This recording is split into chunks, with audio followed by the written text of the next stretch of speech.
بسم اللہ الرحمن الرحیم۔ عشاء کی نماز کے لیے کوئی شخص مسجد میں آیا اور آ کر دیکھا کہ عشاء کی نماز تو ہو گئی، جماعت ہو گئی، تراویحیں شروع ہو گئی ہیں، تو اب یہ شخص مسجد میں آ کے کیا کرے گا؟ کیا یہ پہلے عشاء کی نماز پڑھے، تراویح پڑھے، کیا کرے؟ تو اس بارے میں آج کی ویڈیو میں انشاءاللہ بات ہوگی، تو ویڈیو کو آپ نے آخر تک دیکھ لیں تاکہ آپ کو مسئلے کی وضاحت اور مسئلہ سمجھ آ سکے۔ تو عشاء کی نماز کے لیے کوئی شخص مسجد میں آتا ہے اور دیکھا کہ عشاء کی نماز ہو چکی ہے، تراویحیں شروع ہو چکی ہیں یا ہونے والی ہیں، تو اب یہ شخص جو آیا ہے مسجد میں، ابھی اس نے عشاء کی نماز نہیں پڑھی،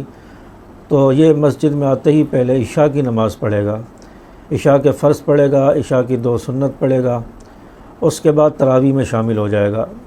تراویح امام کے ساتھ آخر تک پوری پڑھے گا، اور امام جب وطر پڑھائے تو وطر بھی امام کے ساتھ پڑھے گا، اور وطر بھی امام کے ساتھ پڑھنے کے بعد اب جو اس کی رکعتیں چھوٹی ہیں، جتنی دیر میں اس نے عشاء کی نماز سنتیں پڑھی ہیں،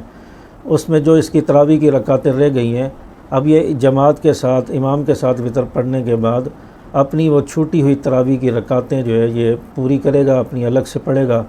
اور تاکہ اس کی 20 رکعت تراویح مکمل ہو۔ تو یہاں سے مسئلہ سمجھ آیا کہ کوئی شخص بعد میں مسجد میں آیا ہے، عشاء کی نماز ہو چکی تھی، تراویح شروع ہو گئی، تو اب یہ تذبذب کا شکار نہ ہو کہ اب میں نماز پڑھوں یا تراویح میں شامل ہوں،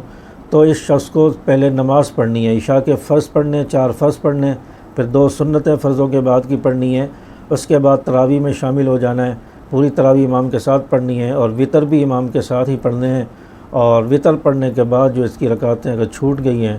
تو ان کو وطر پڑھنے کے بعد اپنا الگ کھڑے ہو کر ان کو پورا کر لے۔ اس طرح تراویح کی 20 رکعت پوری کرے گا۔ اللہ تبارک و تعالی میں سمجھ عمل کی توفیق عطا فرمائے۔ السلام علیکم ورحمۃ اللہ وبرکاتہ۔